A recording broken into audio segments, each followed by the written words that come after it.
Bismillahirrahmanirrahim. Assalamualaikum warahmatullahi wabarakatuh.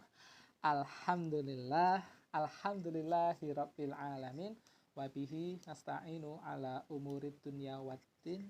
Assalatu wassalamu ala asyrafil anbiya'i wal mursalin wa ala alihi wa sahbihi ajma'in amma ba'du.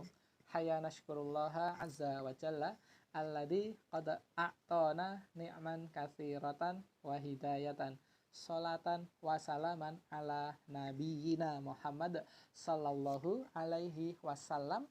Oh, jadi gini. uh, Gini ya. Apakah lebih keras? Ya, semoga lebih keras ya anak-anak ya. Baik. Anak-anak, hari ini kita akan berkisah ya. Kita akan belajar kisah nomor 2, yaitu kisah wafatnya Nabi Adam alaihi salam. Nah, kisah wafatnya Nabi Adam ini unik. Soalnya ternyata Nabi Adam itu juga dikubur seperti kita. Nah, detailnya seperti apa? Simak baik-baik. Nah, waktu itu usia Nabi Adam alaihi salam sudah memasuki usia 960 tahun. 960 tahun. Itu usianya Nabi Adam ketika akan wafat. Kalau kita rata-rata kita meninggal usianya sekitar 60-an, 70, wallahu alam, kita nggak tahu. Tapi orang-orang zaman dulu, zamannya Nabi Adam, itu umurnya panjang-panjang. Nah, pada waktu itu, ini kisahnya masih nyambung ya sama kisah yang kemarin. Nabi Adam kan usianya sudah 960 tahun. Nah, malaikat Jibril datang ingin ketemu sama Nabi Adam. Kata malaikat Jibril, kamu bentar lagi akan meninggal loh, mau dicabut nyawanya oleh Allah Subhanahu wa taala. Nah, Nabi Adam itu kan lupa atau kemarin, umur saya kan 1000 tahun, masih 40 tahun lagi. Nah, akhirnya terus terjadilah pencabutan nyawa itu. Nah, akhirnya anak-anak, Nabi Adam itu ini dicabut nyawanya oleh malaikat maut. Malaikat yang tugasnya mencabut nyawa manusia adalah malaikat maut. Nah, malaikat maut ini setelah mencabut nyawanya Nabi Adam ya. Setelah itu mencabut nyawanya Nabi Adam, malaikat Jibril datang terus menyampaikan kepada anak-anaknya Nabi Adam. Jadi Nabi Adam itu sudah meninggal. Nah, anak-anaknya dikumpulkan oleh malaikat Jibril. Malaikat Jibril bertanya kepada anak-anaknya itu, ini ada yang tahu cara menguburkan kalau ada orang meninggal? Nah, maka malaikat Jibril menjelaskan kepada anak-anaknya itu, wahai anak-anaknya Nabi Adam, aku adalah malaikat Jibril. Aku akan mengajari kalian cara memakamkan seseorang yang sudah meninggal. Kita stop dulu. Mungkin ada yang bertanya, Ustadz, kok manusia bisa lihat malaikat? Nah, ini. Dulu Nabi Adam itu waktu di surga sana, Nabi Adam bisa melihat malaikat. Ketika Nabi Adam diturunkan dari surga sampai ke bumi ya, Nabi Adam juga masih bisa melihat malaikat. Nah, untuk anak-anaknya Nabi Adam, Allah memberikan kesempatan ya kepada mereka untuk melihat malaikat dengan cara apa? Dengan cara malaikat itu bisa menyamar menjadi seorang manusia. Nah, gitu anak-anak. Jadi di zamannya Nabi Muhammad SAW saja, malaikat itu bisa menjelma menjadi seseorang manusia. Pada waktu apa? Pada waktu ketika malaikat Jibril menurunkan wahyu yang pertama. Yang kedua, ketika malaikat Jibril mengajari Nabi Muhammad SAW. Para sahabat itu juga bisa melihat malaikat yang menyamar menjadi sosok manusia. Nah, ini juga sama. Sejak manusia yang pertama, anak-anaknya juga sudah melihat. Anak-anaknya Nabi Adam juga sudah melihat malaikat itu bisa menyamar menjadi seseorang manusia. Nah, terus malaikat Jibril ini sama malaikat-malaikat yang lain mengajari anak-anaknya Nabi Adam bagaimana cara memakamkan jenazah dengan benar. Nah, yang pertama, malaikat Jibril beserta malaikat-malaikat yang lain membawa alat-alat untuk memakamkan. Nah, alat-alatnya apa saja? Alat-alatnya ada cangkul, ada kain kafan, ya. Terus ada juga yang lainnya adalah barang-barang seperti keranda. Nah, itu adalah barang-barang yang dibawa oleh malaikat tersebut. Nah, setelah itu malaikat Jibril mengajari kalau ada orang meninggal, ya, yang pertama dimandikan terlebih dahulu. Persis kan kayak Islam, dimandikan dulu karena jenazah itu tidak bisa mandi, makanya dimandikan. Nah, ini anak-anak ini yang sudah bisa mandi sendiri, ya. Siapa ini yang masih dimandikan sama ayah dan bunda? Ayo ngaku. Ayo ngaku, siapa yang masih dimandikan sama ayah dan bunda? Ayo ya. Belajar mandi sendiri ya, belajar. Nah, ini malaikat Jibril mengajari, ini jenazah itu dimandikan dulu ya, dari atas sampai bawah, dimandikan yang bersih. Sama kalau besok anak-anak sudah besar, kalau memandikan orang lain yang sudah meninggal juga sama, dimandikan sampai bersih. Nah, setelah dimandikan, apa yang dilakukan? Dikafani. Nah, dikafani, kain kafan itu kain yang berwarna putih itu loh, kain mori ya. Kalau ini kainnya warna biru. Ya walaupun bahannya sama seperti itu, tapi kain kafan itu maksudnya kain warna putih, kain mori yang dipakai untuk membalut jenazah. Malaikat Jibril mengajari itu, nih caranya balut seperti ini. Ini yang bagian atas nih ditali supaya nggak lepas, bagian tengah, bagian bawah. Nah, setelah dikafani, apa yang dilakukan? Disolatkan. Nah, yang pertama adalah dimandikan, yang kedua dikafani, yang ketiga disolatkan. Nah, sudah tahu belum kalau tata cara sholat jenazah? Ayo, belajar lagi ya cara sholat jenazah. Kalau sholat jenazah itu tidak pakai sujud, tidak pakai rukuk, jadi hanya berdiri aja. Allahu Akbar. Kita baca Al-Fatihah. Allahu Akbar. Dan selanjutnya sampai 4 kali. Ada bacaannya. Nanti anak-anak belajar di kelas konuni 4 kali. Tidak ada rukuk, tidak ada sujud. Nah, itu yang diajari malaikat Jibril. Nah, setelah itu apa? Setelah itu jenazah yang sudah disolatkan tadi dibawa ke kuburan. Di kuburan itu maksudnya tanah digali, ya, digali pakai cangkul yang dibawa tadi, digali pakai cangkul, jeluk, lalu dimasukkanlah di situ. Nah, ini semua anak-anaknya itu melihat prosesi pemakaman. Semua anak-anaknya Nabi Adam melihat proses cara memakamkan jenazah yang dilakukan oleh malaikat Jibril. Wah, itu keren sekali itu. Anak-anak tahu berapa orang yang melihat? Nabi Adam alaihissalam sebelum meninggal dunia sudah melihat 400.000 keturunannya.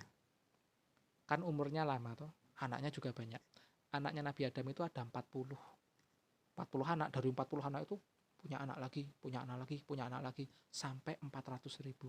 Nabi Adam sudah melihat itu. Bayangkan ketika Nabi Adam meninggal dunia, itu semua anak-anak itu pada melihat, oh begitu toh cara memakamkan. Dimakamkan tadi di dalam tanah, dimakamkan. Nah, setelah dimakamkan itu, malaikat Jibril berkata kepada seluruh anak-anaknya Nabi Adam, wahai anak-anaknya Nabi Adam, inilah cara memakamkan jenazah dengan benar sesuai dengan syariat Allah Subhanahu wa Ta'ala. Nah, setelah anak-anaknya melihat, oh gitu ya, oh begitu rupanya. Nah, seperti itu. Nah, sehingga anak-anak, kita sebagai umat muslim, wajib hukumnya bagi kita, kalau ada orang yang meninggal, ya dikuburnya di dalam tanah. Bukan dibakar, bukan dibuang ke laut, bukan dibuang ke luar angkasa, bukan ditaruh di dalam peti, bukan. Tapi kalau ada orang Islam yang meninggal, dikuburkan di dalam tanah. Itulah syariat Allah Subhanahu wa Ta'ala dari zaman dulu, dari zaman Nabi Adam sampai hari ini.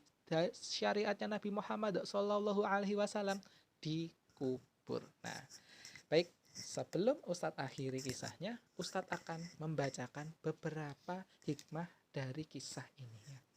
Hikmah dari kisah ini yang pertama adalah disyariatkan atau ditulis di aturan, dijelaskan oleh baginda Nabi Muhammad SAW, disyariatkan bahwa mengurus jenazah dan mengubur jenazah itu ya tata caranya seperti tadi.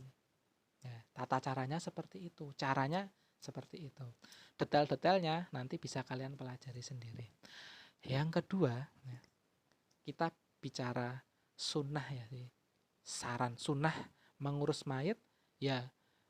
Kalau syariat kita seperti yang Ustaz jelaskan tadi, sama. Jadi kurang lebih seperti itu. Nah, yang ketiga adalah malaikat mengajarkan tata cara mengurus jenazah ini kepada anak-anaknya Nabi Adam alaihissalam dalam bentuk tindakan nyata dan juga ucapan. Jadi malaikat Jibril itu benar-benar menyamar menjadi seorang manusia. Malaikat Jibril ngomong dan melakukan. Nah, ini hikmahnya luar biasa anak-anak. Bisa jadi kita tidak tahu ya anak-anak ya, bisa jadi kita itu mungkin ya ketika menolong orang, bisa jadi kalau itu malaikat, wah itu luar biasa anak-anak. Kalau ada orang yang sedang sakit atau orang minta bantuan ya, bisa jadi kalau itu malaikat, wah kita nggak pernah tahu. Makanya dari itu anak-anak, bisa jadi malaikat itu menyamar menjadi seorang manusia. Sebagaimana ketika zamannya Nabi Muhammad Sallallahu Alaihi Wasallam. Wallahu a'lam. Itu hikmah yang ketiga. Nah, hikmah yang keempat biar nggak banyak-banyak ya. Hikmah yang keempat adalah supaya apa? Yang keempat ini adalah keutamaan Nabi Adam yang ketika meninggal dirawat oleh malaikat Jibril. Kalau kita meninggal, yang menguburkan orang lain. Kalau Nabi Adam yang menguburkan adalah malaikat Jibril. Satu lagi ya hikmahnya ya. Satu lagi adalah malaikat itu mampu menyerupai wujud manusia dan melakukan pekerjaan seperti pekerjaan-pekerjaan yang dilakukan manusia. Ya. Satu lagi adalah hikmahnya adalah zaman dahulu sudah ada cangkul, sudah ada keranjang ya. Ya, zaman dulu sudah ada. Ini buktinya malaikat Jibril menguburkan dengan alat-alat tadi. Ya, itu anak-anak ya, hikmah yang ada dalam buku ini. Jadi Ustadz hanya membacakan saja hikmah-hikmahnya di sini. Di sini ada 8 hikmah, tapi Ustadz sampaikan yang 7 yang berkaitan dengan kisah kita hari ini. Baik anak-anak yang dimuliakan Allah Subhanahu wa Ta'ala, Ustadz sudah menyampaikan kurang lebih 10 menitan. Bagi yang mau bertanya, dipersilahkan. Ustadz akan membuka kesempatan bagi yang mau bertanya. Silahkan bisa menghidupkan mikrofonnya ya.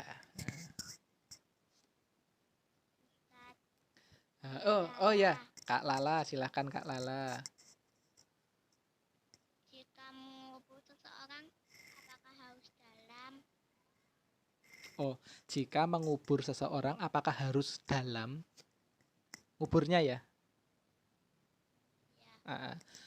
Tentu jawabannya harus dalam. Soalnya kalau tidak dalam, nanti kalau kena air hujan kan bisa karena erosi kan nanti mayat jenazahnya bisa muncul. Nanti malah loh ini siapa ya? Jadi harus dalam. Kalau pengalaman di tempatnya Ustadz itu kalau gali itu ya ini sampai apa? Bahkan sampai ketinggian manusia itu sampai ini apa? Misalkan sampai kepala, jadi kurang lebih 1,5 meter lebihnya. Jadi sampai dalam begitu. Jadi supaya apa? Supaya aman. Kalau kena air juga tidak kena erosi. Jadi semakin dalam semakin bagus. Betul, pertanyaan yang sangat bagus.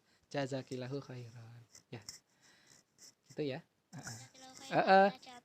Wah, iya Ki, sama-sama Ananda. Baik, ada yang mau bertanya lagi? Ya, Kak Fatih. Kak Fatih, silahkan Kak Fatih. Kalau binatang itu bisa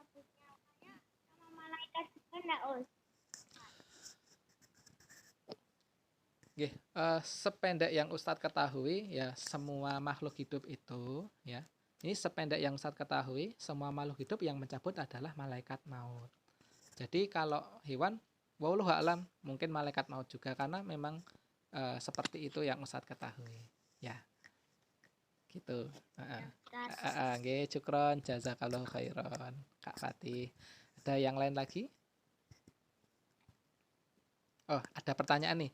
Ustadz, bagaimana malaikat bisa menyamar menjadi manusia? Dari Kak Nabila, Kononi 1. Baik, bagaimana cara menyamar menjadi bagaimana malaikat bisa menyamar menjadi manusia? Jadi gini anak-anak, eh, Allah Subhanahu wa taala memberikan kemampuan kepada malaikat untuk menyamar. Nah, caranya bagaimana? Caranya Ustadz tidak tahu. Soalnya tidak ada, Ustadz tidak dapat penjelasannya gimana. Celing, oh nggak tahu. Ya, malaikat dari bentuk besar itu menyamar menjadi kecil. Tapi Ustadz akan ceritakan kisahnya ketika malaikat Jibril itu menampakkan diri menjadi seorang manusia. Jadi dari sirah-sirah yang Ustadz pelajari, ketika ada malaikat Jibril bentuknya besar itu, ya langsung menjadi kecil begitu. Jadi wallahu alam ya prosesnya seperti apa, tapi dari malaikat yang sangat besar, kan malaikat Jibril kan gede, ya menjadi bentuk kecil seperti kita manusia ini.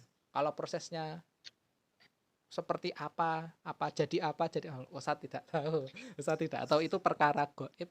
Perkara goib itu maksudnya hanya Allah yang tahu ya. Nah, misalnya seperti ini, misal Ustadz, malaikat itu diciptakannya prosesnya seperti apa misalnya, ya, kita nggak tahu malaikat seperti apa, tapi kalau manusia prosesnya seperti apa, nah itu bisa dijelaskan karena kan kalau kita di dalam perut ibu kan jelas ya, dari kecil, dari nutfah, dari nanti jadi apa, jadi janin dan besar kelihatan, tapi kalau manusia kalau malaikat tuh goib, perubahannya seperti apa itu perkara yang goib, wallahu alam.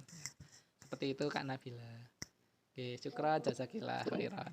Ada lagi yang mau bertanya sambil Ustadz baca-baca ini ya chatnya.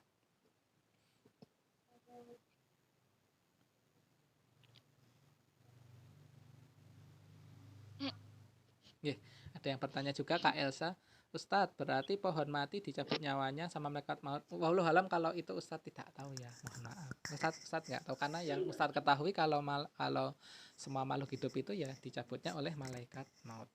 Wallahu alam, ini perkara yang Ustadz gaib, Ustadz kurang tahu. Nanti kalau Ustadz tahu, Ustadz pasti beritahu ya. Ada yang lainnya? Ustaz, kain kafannya dapat dari mana? Siapa ini yang bertanya ini?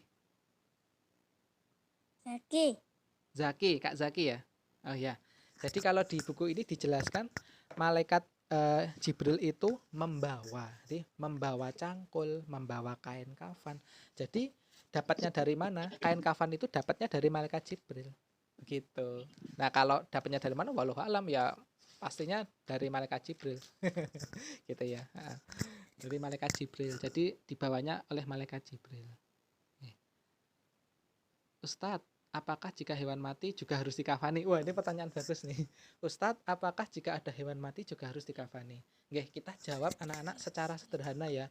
Jadi, tidak ada kewajiban bagi manusia untuk mengkafani hewan yang meninggal.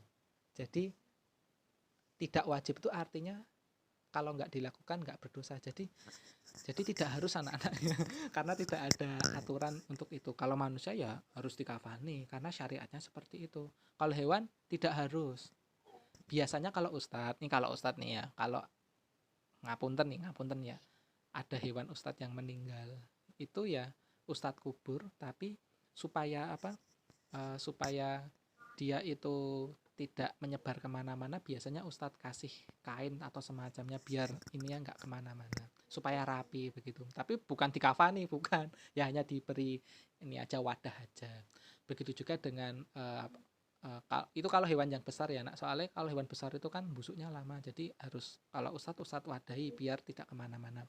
Kalau kecil seperti kucing ya ustadz langsung kubur aja. Jadi jawabannya tidak harus. Jadi kain kafan itu ya untuk manusia. Kalau hewan ya tidak. Tapi kalau mau dikafani ya monggo. Itu bukan bukan hal yang harus kita lakukan ya. Semoga dapat dipahami. Syukron. Oke, siapa lagi yang mau bertanya?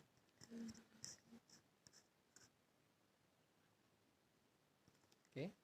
Sambil menunggu yang lain, Ustadz mau lihat nih siapa saja yang hadir. Nah, ini saya biasanya jika bangkai tikus dikubur. Iya, kalau bangkai dikubur, soalnya kalau nggak dikubur nanti baunya kemana-mana. Betul itu kakak, betul sekali. Kalau ada ini, atau ada hewan meninggal kita kuburkan, itu lebih baik ya. Betul sekali. Oke. Wah ya, baik.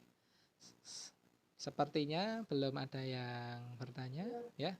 Kalau belum ada yang bertanya, ini Ustadz tutup ya kisahnya ini dengan kisah seekor semut ya. Jadi dulu itu ada nabi yang membakar semut, itu ditegur sama Allah, nggak boleh itu membakar makhluk hidup itu. Makanya kita kalau mati ya maafan ya, kalau kita meninggal ya kita dikubur begitu. Kalau hewan mati ya dikubur, karena yang berhak menyiksa dengan cara dibakar itu, yang berhak menyiksa dengan cara membakar itu Allah Subhanahu Wa Taala. Kita nggak boleh bakar sembarangan seperti itu. Apalagi semut ya, semut itu kan banyak, atau mereka juga makhluk hidup kayak kita, dan semut juga bisa bicara di zamannya Nabi Sulaiman alaihissalam. Nah ini kapan-kapan kita bahas. Baik, ini di tempat Ustadz sudah terdengar suara panggilan peringatan akan adanya azan. Jadi 10 menit lagi akan ada azan. Jadi kita akhiri anak-anak kisahnya sampai di sini ya. Ya, yang tadi sudah menulis nanti bisa dikirim ke Ustadz. Yang belum bisa melanjutkan nulisnya di rumah. Yang sudah bisa nulis ya, kalau yang belum bisa nulis ya boleh dengan cara yang lain. Misalkan apa ya? Ini kan tadi mengkafani, boleh misalnya ada praktek ya, yuk saya punya mainan, misalkan nih mainan saya kubur misalkan, monggo boleh dipraktekkan untuk latihan. Jadi nanti dokumentasinya bisa dikirim ke Ustadz. Nanti Ustadz jadikan satu karya kalian itu jadi sebuah video kompilasi menjadi karya kelas kita ya. Nah, kemarin sudah mengumpulkan Kak Ahnaf, mengumpulkan langsung ke Ustadz. Barakallahu fi Kak Ahnaf, nanti Ustadz akan kumpulkan ya. Baik, anak-anak, kita akhiri sama-sama dengan membaca bacaan hamdalah dan disempurnakan dengan kafaratul majlis. Alhamdulillahirabbil alamin. Subhanallah. Astagfirullah wa atubu ilaih. Astagfirullah wa atubu ilaih. Astagfirullah wa atubu ilaih.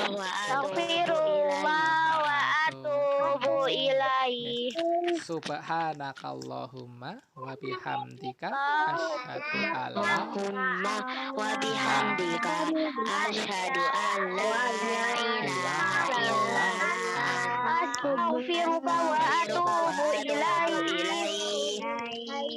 Oke, ya. Tenang saja anak-anak, insya Allah nanti yang kelewatan, wah hikmahnya lupa saya tulis Ustadz, belum ditulis, nggak apa-apa, nanti ada videonya ya. Oke, Ustadz akhiri. Assalamualaikum warahmatullahi wabarakatuh. Waalaikumsalam warahmatullahi wabarakatuh. Assalamualaikum Ustaz. Waalaikumsalam warahmatullahi wabarakatuh. Waalaikumsalam Ustaz. Wa iyakum wa iyaki. Waalaikumsalam warahmatullahi wabarakatuh. Wa iyaki khairan jazilan.